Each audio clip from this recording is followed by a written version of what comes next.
The summons, the encrypted message arrived at 0417 GMT on a Tuesday morning, cutting through every defense system Earth possessed as if they were made of paper. Within minutes, world leaders gathered in virtual conference rooms, their faces pale under harsh emergency lighting. Captain Nora Vex was pulled from her quarters at the Mars orbital station with a single terse command. Report to Earth, Priority Alpha. She didn't ask questions. In her 12 years of military service, she'd learned that Priority Alpha meant the world was either ending or changing forever.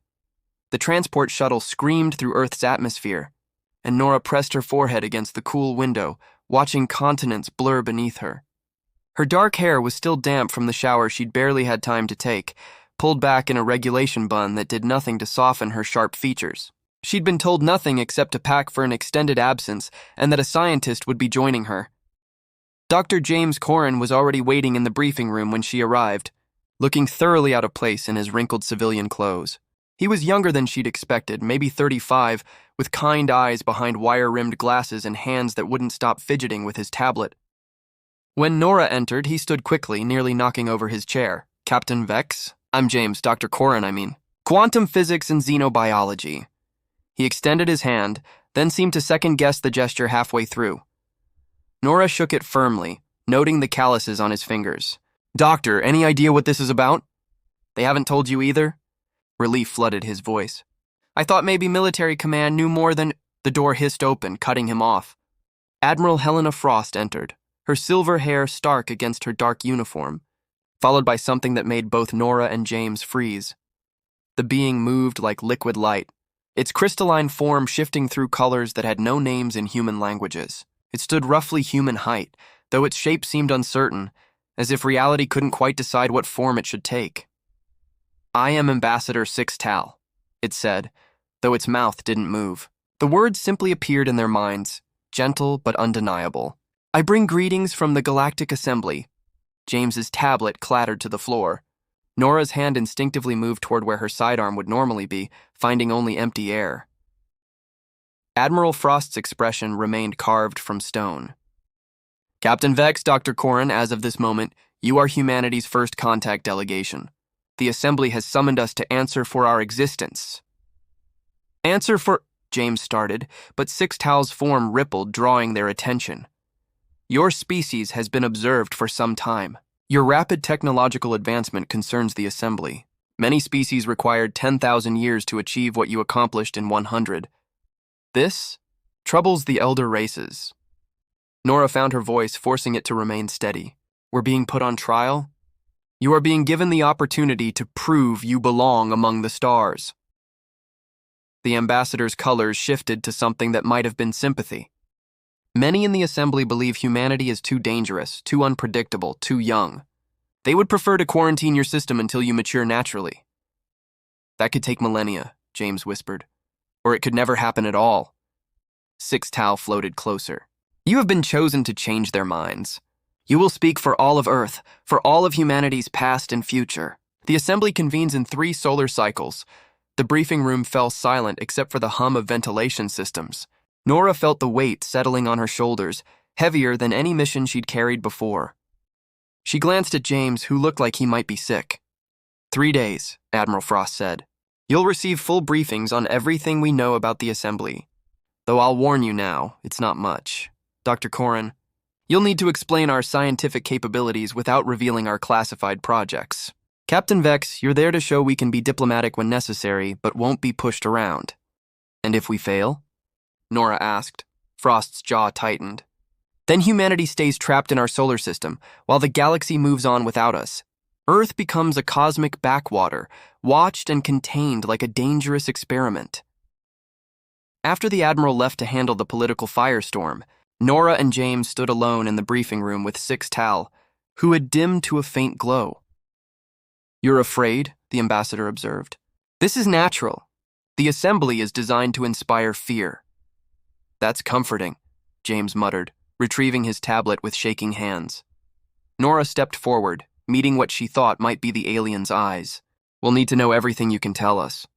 Their customs, their prejudices, who to avoid, who might be sympathetic. I can help with this, Six Tal agreed. Though I must warn you, my people are among the younger races ourselves. We have little influence. Then why were you chosen as ambassador? James asked. The crystalline being's colors shifted to something melancholy. Because the elder races believe we understand the fear of being judged. They hoped I would help you accept your place quietly. And will you? Nora challenged. Sixtal was silent for a long moment. I believe the galaxy needs change. Whether that change comes from humanity, I cannot say. But I will give you every chance to prove yourselves. As they left the briefing room together, James fell into step beside Nora. This is insane, he said quietly. 3 days ago I was arguing about quantum entanglement theory with grad students.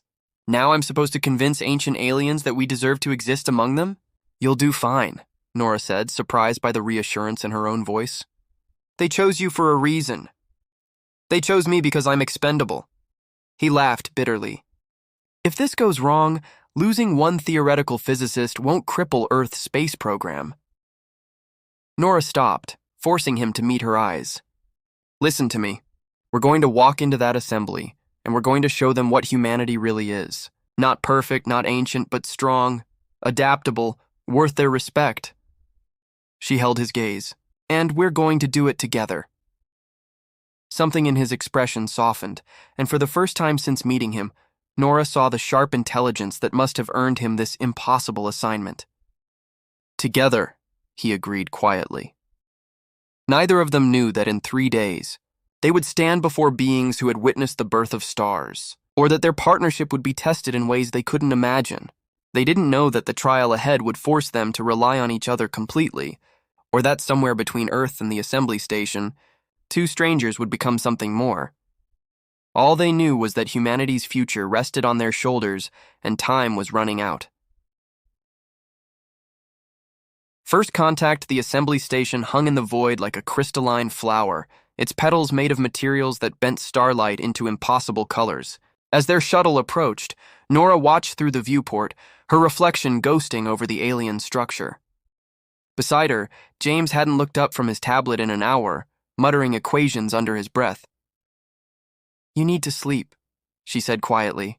We dock in 20 minutes. Can't. His fingers flew across the screen.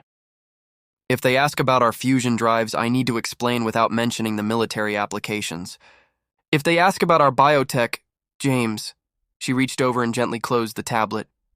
You've memorized everything. Trust yourself. His eyes met hers, exhausted and uncertain. What if I'm not enough? What if we're not enough? The question hung between them in the dim cabin. 3 days ago, they'd been strangers. Now, after 72 hours of intensive preparation, debate, and survival on 4 hours of sleep, Nora felt like she knew him better than people she'd served with for years. She'd learned he took his coffee with too much sugar, that he chewed his lip when concentrating, that behind his nervous exterior lived a mind that could hold entire theoretical frameworks while still noticing when she needed a break. Then we fail together, she said, but I don't think we will. His hand found hers in the darkness, squeezing once before pulling away. The brief contact sent warmth up her arm, unexpected and not unwelcome. The docking process was smooth, but stepping through the airlock felt like crossing into another universe. The station's interior defied human architecture. Gravity seemed optional, paths curved in non-Euclidean patterns, and the air tasted of ozone and something sweet that had no earthly comparison. Sixtal was waiting, along with 2 other beings. One stood nearly 3 meters tall, its amphibious skin gleaming with moisture, powerful limbs ending in webbed appendages. The other resembled a bird more than anything, covered in iridescent plumage that shifted colors with each movement. Intelligent eyes watching them with unsettling focus. Captain Vex. Dr. Corrin. Sixtal's thoughts entered their minds. May I present Counselor Dreth Khan of the Akwar Sovereignty and Envoy Tashra of the Aveth Collective. Dreth Khan's voice rumbled like underwater thunder. Humans, I have studied your species, violence, destruction. Your world burns with war, even as you reach for the stars. Why should we allow such chaos into the assembly? Nora stepped forward, refusing to be intimidated by the massive alien. Because chaos isn't the same as evil. Yes, we've fought. Yes, we've made mistakes. But we've also built, created, and learned. We're here because we survived our chaos and grew stronger from it. Pretty words. Drethkan's large eyes narrowed. But the Assembly has heard pretty words before. Young species always promise peace while sharpening their blades. Then test us, James interjected, surprising everyone, including himself. You clearly didn't invite us here just to send us home. Whatever trial you've designed, we'll face it. Envoy Tashra's feathers rippled with what might have been approval. The doctor speaks with courage. This is unexpected. Most newcomers beg for mercy before we even begin. Her voice was melodic, almost hypnotic. Perhaps you are different.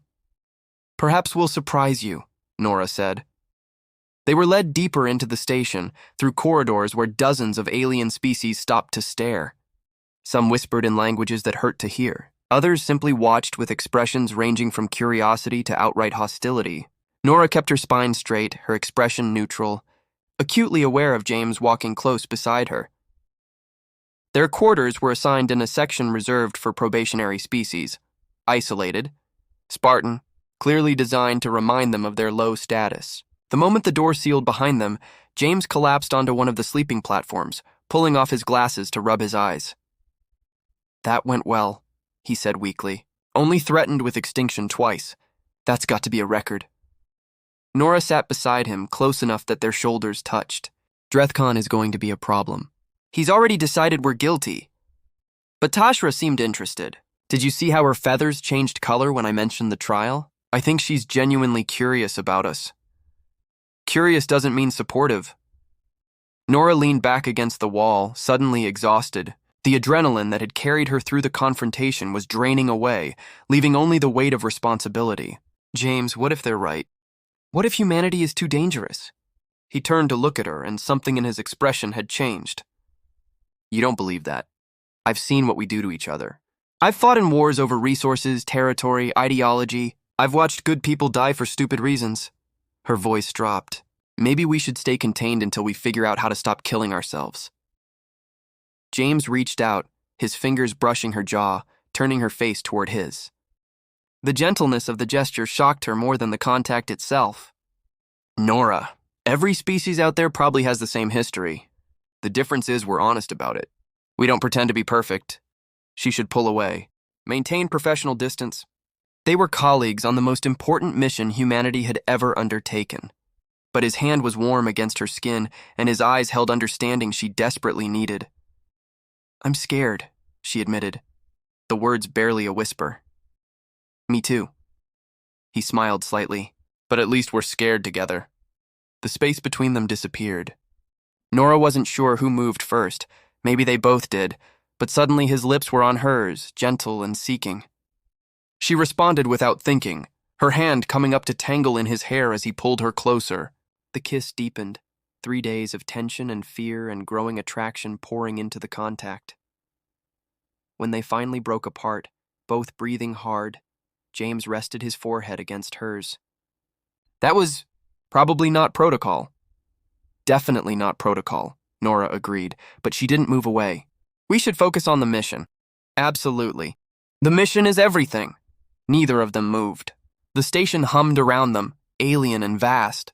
But in this moment, all that existed was the warmth between them and the understanding that they'd found something unexpected among the stars. Tomorrow, James murmured. Tomorrow will be professional. Tomorrow, she agreed, and kissed him again. Outside their quarters, the assembly began to gather. In chambers built for beings of 1,000 shapes, delegates argued humanity's fate. Some called for immediate quarantine. Others suggested waiting, watching, testing. A few, very few, wondered if these strange, passionate creatures from Earth might bring something the galaxy had forgotten. Counselor Drethkan stood before a viewing portal, watching the blue-white star that humanity called Sol. They will fail, he told his aide. All young races fail. Their emotions make them weak. But Envoy Tashra, perched in her private quarters, reviewed recordings of the human delegation. She watched how the captain and doctor moved together, how they protected each other with glances and positioning. She saw something the others missed, not weakness in their emotions, but strength. The trial begins tomorrow, she said to herself, her feathers shifting to colors of anticipation. Let us see what these humans are truly made of. In their quarters, Nora and James eventually fell asleep in each other's arms, stealing a few hours of peace before the storm. They didn't know that the trial ahead would push them beyond anything they'd trained for. They didn't know that their survival would depend not on strength or intelligence alone, but on the bond they'd started building. All they knew was that tomorrow they would stand before the assembly. Tomorrow they would speak for Earth, and tomorrow the galaxy would begin to understand what it meant to be human. The challenge the assembly chamber was designed to intimidate. Nora understood this the moment the doors opened, revealing a vast amphitheater where hundreds of alien beings perched, floated, or stood on platforms arranged in concentric circles. At the center, a raised disc waited, exposed, vulnerable, lit by harsh white light that made shadows impossible. James's hand found hers briefly as they walked toward the disc, a fleeting touch of solidarity before they had to separate into their designated positions. Nora caught his eye and saw her own apprehension reflected there, mixed with something warmer, the memory of last night, of boundaries crossed and comfort found. The High Arbiter Kel-Vosh descended from the highest platform, his multiple eyes arranged in a crown around his bulbous head, each one blinking independently. His body was covered in what looked like chitinous plates, and when he spoke, the sound came from somewhere deep in his thorax, translated instantly into their minds. Humanity stands before the Galactic Assembly, seeking recognition as a starfaring species. You have been summoned to prove your worth. Each word felt like judgment. Many here believe you are too dangerous, too primitive, too unstable. Convince us otherwise. Nora stepped forward, her military training keeping her voice steady. We don't claim to be perfect. Our history is full of conflict, mistakes, and tragedy. But it's also full of growth, innovation, and the will to survive. We've earned our place among the stars. A ripple of discontent moved through the chamber. Drethkan's voice boomed out. Earned? You have conquered nothing but your own world. You have proven nothing but your capacity for self-destruction. Then let us prove otherwise, James interjected, adjusting his glasses in what Nora recognized as his nervous tell. You mentioned a trial. We're ready. From a platform to their right, a new voice emerged. Deep, resonant, terrifying. A massive being unfolded itself, easily 4 meters tall, covered in scales that looked like dark metal. War Chief Grom of the Kraith Empire, according to their briefing materials, though the images hadn't captured the sheer predatory presence of him. A trial, yes, but not one of words. Grom's teeth were visible when he spoke, each one serrated and cruel. You will face the Crucible, a test of survival, intelligence, and will. Most species face this after centuries of development. You will face it now, unprepared and alone. We're not alone, Nora said firmly, glancing at James. We have each other. Something that might have been amusement flickered across Grom's face. How touching. Your emotional attachments will not save you in the Crucible. It has broken warriors, scholars, and leaders of 100 races. What makes you think 2 untested humans can survive? James stepped closer to Nora, close enough that their shoulders almost touched. Because we're not trying to survive alone. That's something you might not understand. Humanity's strength has always been in working together. Pretty speech, Grom rumbled. Let us see if your actions match your words. The floor beneath them suddenly dropped away. Nora's training kicked in instantly. She grabbed James as they fell, pulling him close as they plummeted into darkness. They hit water, warm, thick, unlike anything on Earth, and Nora kicked toward what she hoped was up, one arm locked around James's torso. They broke the surface together, gasping. Emergency lights flickered on, revealing a vast underground cavern.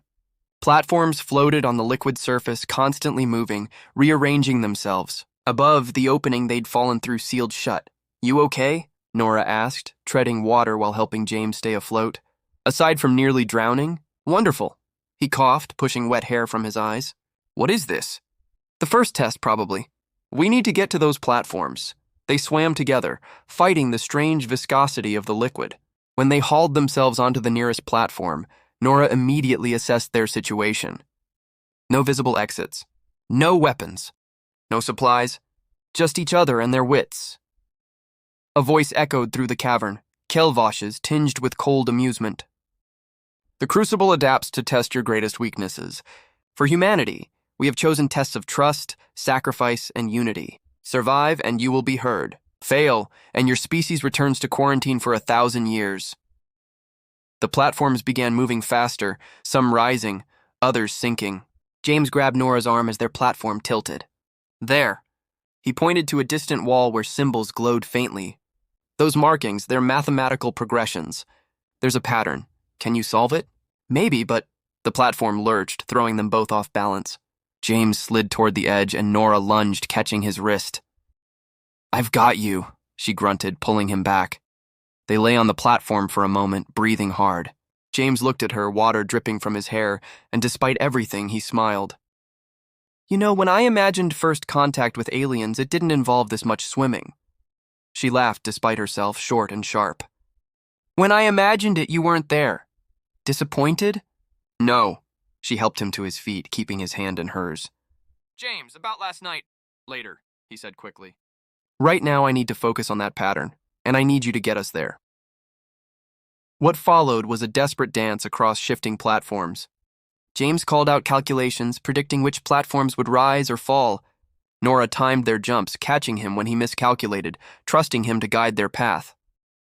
They moved as one unit, compensating for each other's weaknesses, amplifying each other's strengths.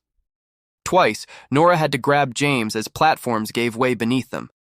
Once, he pulled her back from a gap that had opened silently in the liquid surface, leading to depths that glowed with bioluminescent predators.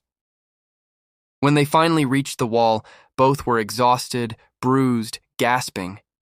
The symbols glowed brighter as they approached. It's a lock, James said, running his fingers over the markings. A test of logic and...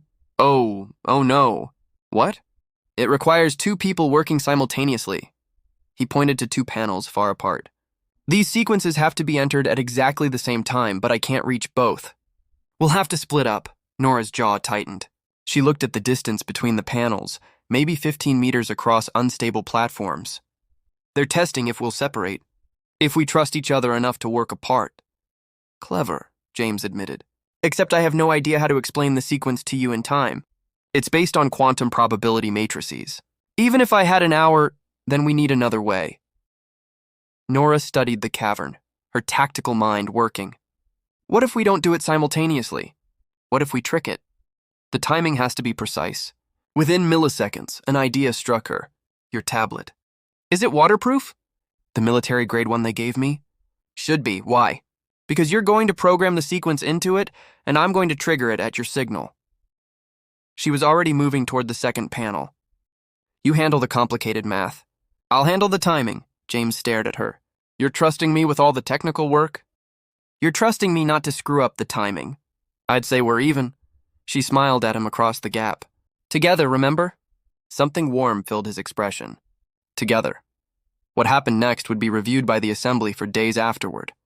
James, working with frantic precision, programmed the sequence while calling out a rhythm to Nora. She counted in her head, watching him, waiting for his signal. The platform shifted treacherously, but neither lost focus. Now! James shouted. Nora slammed her hand down on the panel at the exact moment James activated his sequence. For a heartbeat, nothing happened. Then the wall split open, revealing a passage lit by soft blue light.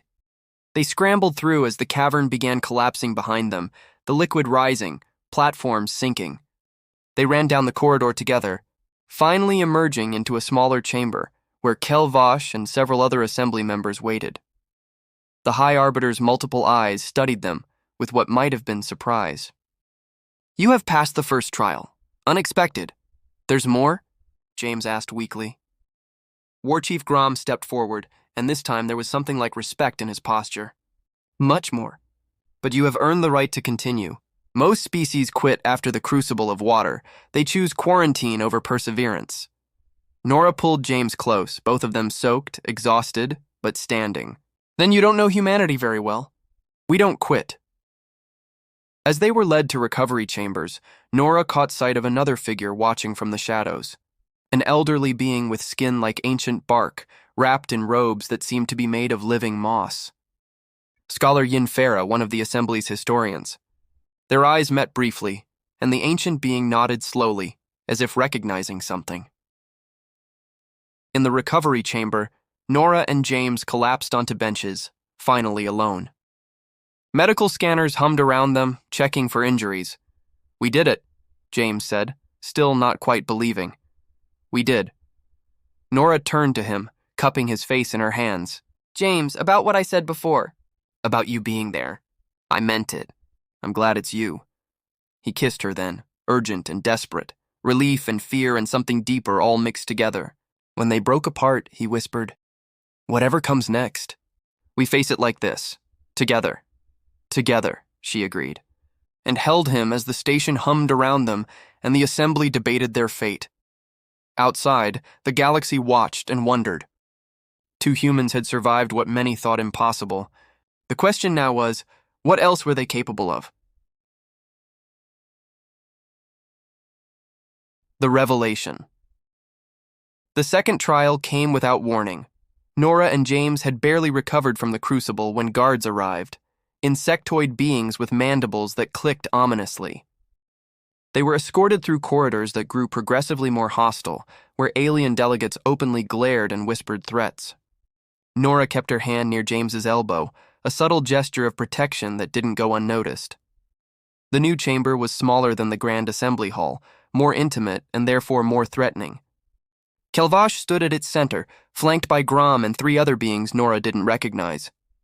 But it was the equipment in the room that made her blood run cold: scanning devices, probability engines, weapons laid out on display tables. "The crucible tested your unity," Kelvash said, his multiple eyes fixing on them. "Now we test your honesty.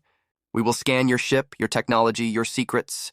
We will know everything about humanity's true capabilities." James stiffened beside her. They'd been briefed on this possibility. Earth's technological advancement wasn't natural.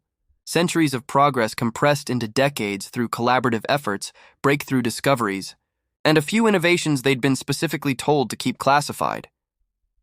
"You want our military technology," Nora said carefully. "We want the truth." Grom stepped forward, his massive form intimidating. "Your fusion drives are too efficient. Your quantum communications too advanced. Your weapons," he gestured to a display showing schematics of their shuttle, "too sophisticated for a species barely 100 years into spaceflight." "Are you calling us thieves?" James asked, anger cutting through his usual nervousness. "I am calling you suspicious."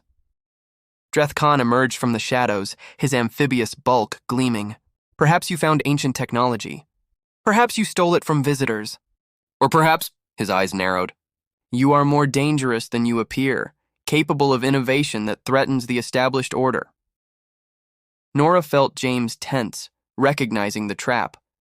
If they admitted to advanced technology, the assembly would see them as a threat. If they denied it, the scans would reveal they were lying. Either way, humanity lost, unless they changed the game entirely.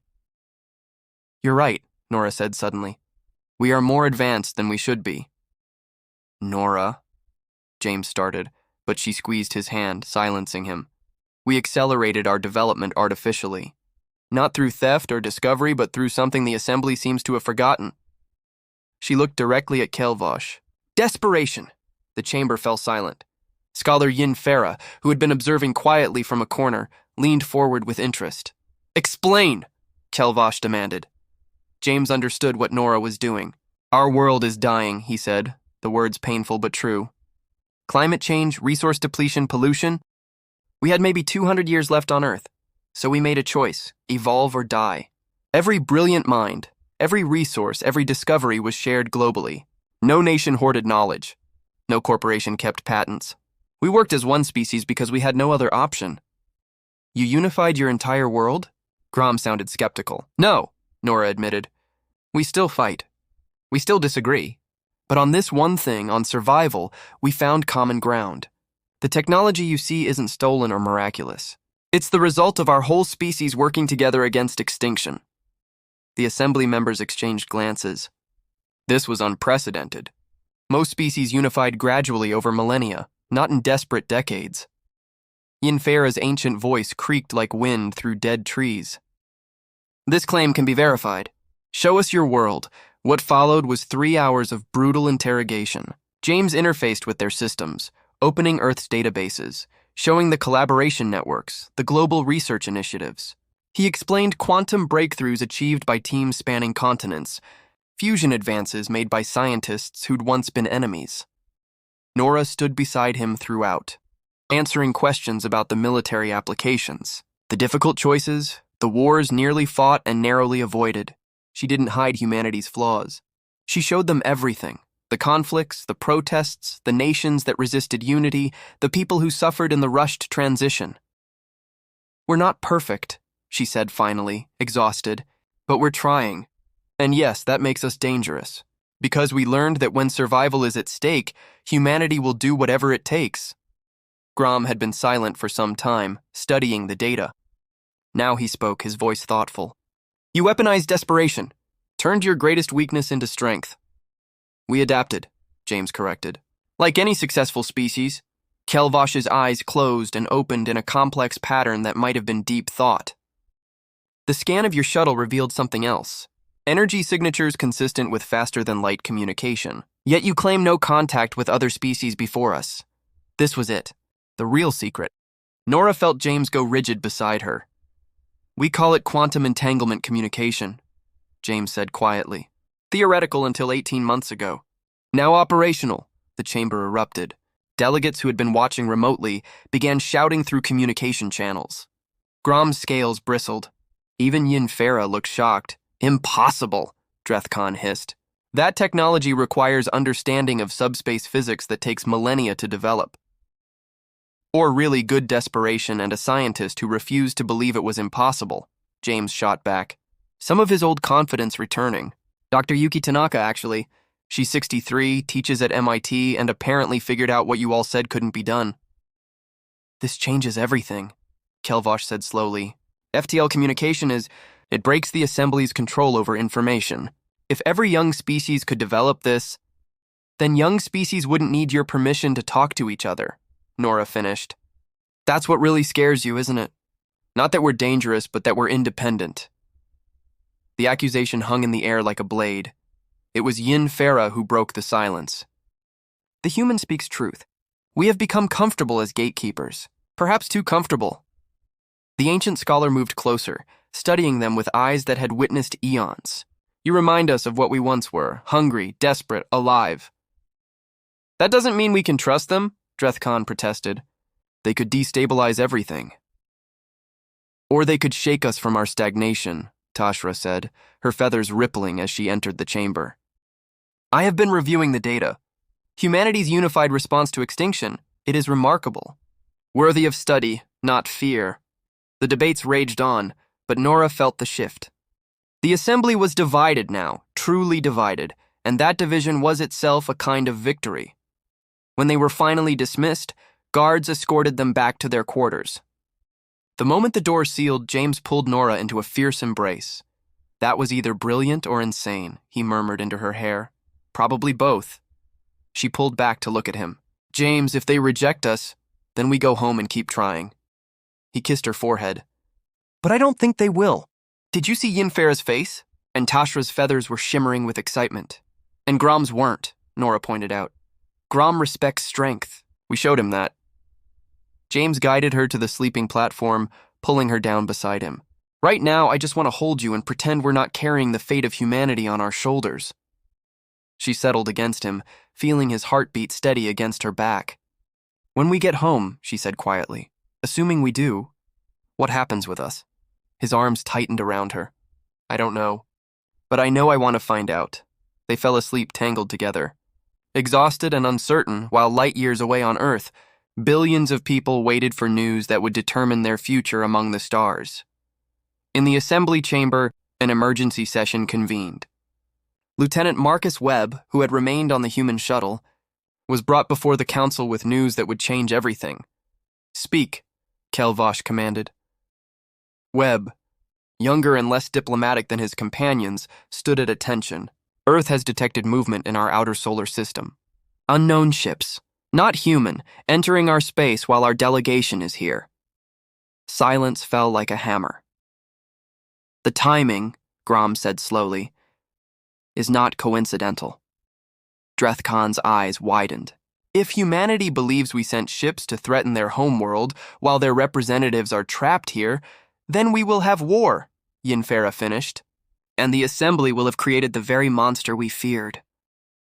In their quarters, Nora and James slept, unaware that the crisis they'd been preparing for was about to become something far more complicated. The galaxy was watching, and it was beginning to realize that humanity wasn't the only dangerous thing in the darkness between stars. The new dawn. The alarm that shattered their sleep was unlike anything Nora had heard, a pulsing, multi-tonal scream that bypassed ears and resonated directly in the skull. She was on her feet instantly, military reflexes overriding exhaustion. Beside her, James fumbled for his glasses, eyes wide with fear. "What?" The door burst open. Lieutenant Marcus Webb stood there, his face pale, uniform disheveled. "Captain, we have a situation. Ships are entering Earth's orbit. Unknown origin. The assembly is calling an emergency session." Nora's blood turned to ice. "How many ships?" 12 that we've counted. More appearing every hour. They're not responding to hails, but they're not attacking either. Just positioning themselves." Webb's jaw clenched. "Ma'am, Earth Defense Forces are preparing to engage. We have maybe 6 hours before someone fires first." The emergency chamber was chaos. Delegates shouted in dozens of languages, their translation devices barely keeping up. Kelvosh stood at the center, his multiple eyes spinning in what looked like distress. When Nora and James entered flanked by Webb, a hush fell. "Captain Vex," Kelvosh said, his mental voice tight with tension. "Your world is under siege. By whom?" Nora demanded. It was Grom who answered, his massive form stepping forward. "We do not know. The ships bear no markings. They use technology we cannot identify." But he hesitated. "They arrived within hours of your revelation about FTL communication. This is not coincidence." Drethkan's voice was sharp with accusation. "Perhaps humanity has allies we know nothing about. Perhaps this entire performance was designed to weaken our defenses while your true forces moved into position." "That's insane," James protested. "We've never had contact with anyone but you. How could we have allies?" "Then explain the ships." Drethkan's bulk shifted threateningly. "I can't." James's frustration boiled over. "But I know they're not ours. And if you've done something to provoke them, enough." Yin Farah's ancient voice cut through the argument like a knife through fog. The scholar moved to the center, surprisingly spry for their apparent age. "Fighting among ourselves serves no one. If these ships are hostile to humanity, the assembly is partly responsible. We summoned them here, left their world vulnerable. Are you suggesting we defend them?" Drethkan sounded outraged. "We don't even know if they can be trusted." "No," Yinfera agreed. "But I suggest we learn the truth together." Tashra's feathers rippled as she stepped forward. "The Elder is correct. If we allow Earth to fall while its representatives are trapped here, we prove ourselves monsters. If we help defend it, we may gain allies. Either way, we must act." Kelvosh's eyes closed and opened in rapid sequence, a sign of decision-making in his species. "Grom, take your fleet to Earth system. Investigate these ships. Do not engage unless attacked, but protect humanity's world until we understand the threat." The war chief's scales bristled. "You order me to defend a species we have not yet accepted into the assembly?" "I order you to defend innocence," Kelvosh said firmly. "What kind of assembly allows genocide on its doorstep?" Something shifted in the chamber then. Delegates who had been arguing fell silent. The reality of the situation settled over them. This wasn't just about humanity anymore. This was about what the assembly represented. Grom stared at Kelvosh for a long moment, then nodded slowly. "It will be done." He turned to Nora. "Captain, your ship will accompany mine. You will explain your world's defenses so we do not accidentally start the war we are trying to prevent." 3 hours later, Nora stood on the bridge of Grom's flagship, a massive warship that made Earth's largest carriers look like toys. James was beside her, interfacing with the ship's systems, translating human communication protocols. Webb coordinated with Earth Defense Forces, trying to prevent panicked trigger fingers from dooming them all. The journey through FTL was disorienting. Space folded in ways that made human perception scream in protest. When they emerged at Earth's orbit, the sight that greeted them stole Nora's breath. The unknown ships were massive, organic-looking things that seemed to breathe. They surrounded Earth in a perfect geometric pattern, not threatening but definitely confining. And as Grom's fleet appeared, every unknown ship turned to face them in perfect unison. This is War Chief Grom of the Kraith Empire, acting on behalf of the Galactic Assembly. Identify yourselves and state your purpose. For a long moment, nothing. Then a voice, if it could be called that, filled every communication channel at once. It sounded like music, like mathematics, like the universe itself speaking. We are the Krillin consensus. We have observed humanity. We find them interesting. Nora exchanged glances with James. Krillin, that name had never appeared in any assembly database they'd accessed. You entered this system uninvited, Grom continued. You threaten a world under assembly investigation. Explain. We threaten no one. We protect. Protect from what? The reply was directed not at Grom, but at Nora. From those who would smother growth. From those who have forgotten what it means to evolve. From assemblies that have become prisons rather than platforms, Ambassador. Krillin, if that's what it was, appeared on the view screen. The being was unlike anything in the assembly. Translucent, constantly shifting, part energy and part matter. Young, Nora realized with a shock. Despite their power, the Krillin were a young race too. We are what the assembly fears most, Krillin said, their form pulsing with colors that conveyed emotion. We are the next generation. We have been watching from the galactic edges, waiting for others like us. When we detected humanity's FTL communication breakthrough, we knew. You are like us, fast, desperate, alive. James stepped forward. You came to help us? We came to offer choice. The assembly will demand you slow down, conform, wait centuries for approval you may never receive. We offer alliance, partnership, freedom to grow at your own pace. It was a test within a test. Nora realized it immediately. The assembly was watching, waiting to see if humanity would abandon them for promises of freedom. What do you want in return? She asked carefully. Krillin's form shimmered with something like approval. Only that you remember. When you become old, when you become powerful, when younger races come knocking, remember what it felt like to be them. Help them as we help you now. Break the cycle of stagnation. Nora looked at James, saw her own thoughts reflected in his eyes. This was the moment that would define not just humanity's future, but the galaxy's. She turned to face both the Krillin ships and Grom's fleet. We appreciate the offer, Ambassador Krillin, but we didn't come to the stars looking for easy answers. We came to earn our place. The assembly is testing us, yes, but tests make us stronger.